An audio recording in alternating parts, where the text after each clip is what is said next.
Selamat pagi, salam sejahtera Malaysia. Berita hari ini, info bantuan kerajaan. Bantuan RM600 untuk individu bagi tahun 2022. Semak syarat kelayakan anda.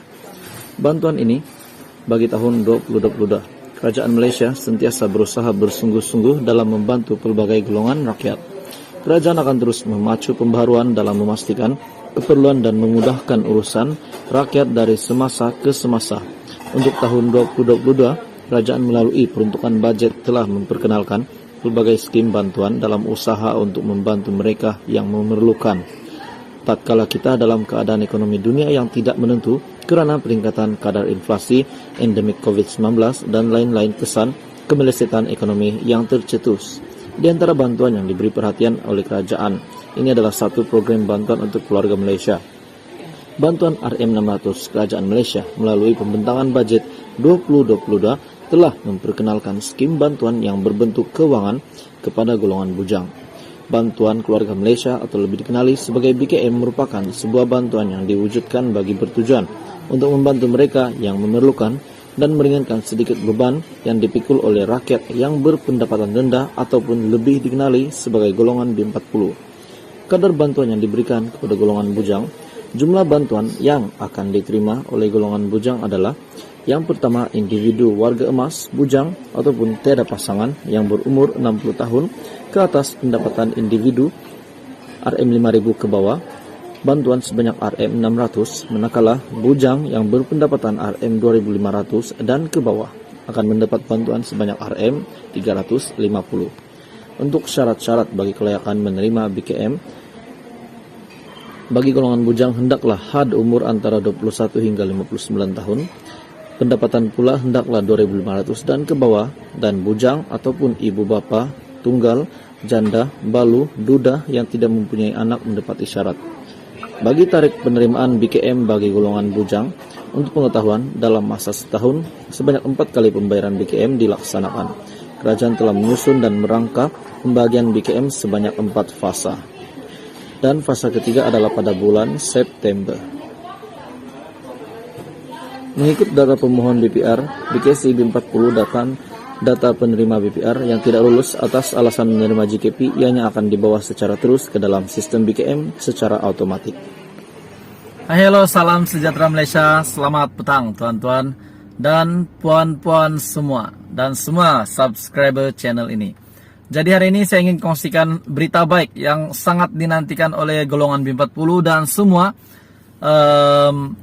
yang menantikan pengeluaran KWSP. Jadi ini adalah berita baik rasmi daripada kumpulan wang simpanan pekerja untuk rakyat Malaysia. Jadi sebelum saya kongsikan berita baik ini, saya ingin mengucapkan terima kasih kepada semua yang sudah support channel ini, baik subscriber baru maupun yang sudah lama. Saya mengucapkan ribuan terima kasih. Semoga Tuhan merahmati anda semua.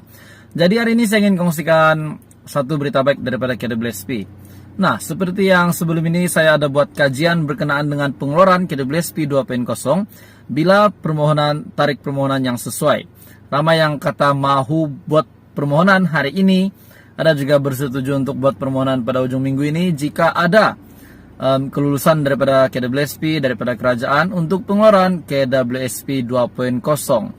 Namun kita masih menantikan pengumuman rasmi daripada pihak-pihak berwajib yang berkepentingan untuk membuat pengumuman pengeluaran KWSP 2.0. Contohnya daripada Perdana Menteri, daripada Menteri Keuangan khususnya, dan juga daripada pihak KWSP sendiri. Jadi hari ini ada satu berita baik daripada KWSP yang saya ingin kongsikan kepada anda semua di luar sana. Berita ini berkata, platform iLindung KWSP tawar pelan perlindungan serendah RM30 setahun. Kumpulan wang simpanan pekerja KWSP melancarkan platform iLindung di bawah pelan perlindungan ahli untuk memudahkan pembelian produk insurans dan takaful, merangkumi perlindungan hayat dan penyakit kritikal pada premium yang berpatutan serendah RM30 setahun daripada akaun 2. Pengerusi KWSP Tan Sri Ahmad Badri Muhammad Sahir berkata, dengan premium serendah RM30 setahun itu, jumlah perlindungan yang ditawarkan adalah sebanyak RM10,000. Katanya, KWSP juga menyasarkan seramai 300.000 ahli bagi tempo setahun akan melanggan pelan pelindungan ini yang boleh dibuat melalui platform iLindung dalam portal iAccount ahli KWSP. Pelan perlindungan ahli ini menjadi satu lagi kejayaan KWSP dalam menyediakan saluran perlindungan sosial dan keselamatan keuangan kepada ahlinya sekiranya berlaku sebarang perkara yang tidak diingini. Pelindungan melalui insurance dan takaful adalah antara komponen utama bagi kesejahteraan keuangan KWSP, menggalakkan ahli untuk mendapatkannya bagi melindungi mereka daripada ketidaktentuan keuangan. Jadi pengurusi KWSP, Tan Sri Ahmad Badri Muhammad Zahir berkata, dengan premium serendah RM30 setahun, jumlah pelindungan yang ditawarkan adalah sebanyak RM10K. Jadi saya boleh katakan ini adalah berita baik daripada KWSP dengan pengumuman rasmi daripada pengurusi KWSP sendiri, di mana dengan premium yang serendah RM30 setahun itu, jumlah pelindungan yang ditawarkan adalah berjumlah sebanyak RM10K. Yaitu kumpulan uang simpanan pekerja telah melancarkan platform baru ini, platform iLindung, di bawah pelan baru pelan perlindungan ahli untuk memudahkan pembelian produk insurance dan takaful, merangkumi perlindungan hayat dan penyakit kritikal pada premium yang berpatutan serendah RM30 setahun daripada account 2. Jadi kepada Anda yang di luar sana, saya telah memperincikan sedikit berkenaan dengan iLindung. Jika Anda ingin mengetahui lebih berkenaan dengan iLindung, Anda boleh search di Google iLindung, ataupun Anda boleh masuk ke dalam apps aplikasi iAccount KWSP. Anda boleh lihat di situ iLindung. Di situ ada maklumat yang lebih terperinci. Jadi itu adalah berita baik daripada KWSP hari ini yang saya ingin sampaikan kepada tuan-tuan dan puan-puan semua. Jadi apapun itu saja perkongsian hari ini, kita tetap menantikan kelulusan permohonan KWSP 2.0. Terima kasih Malaysia kerana menonton.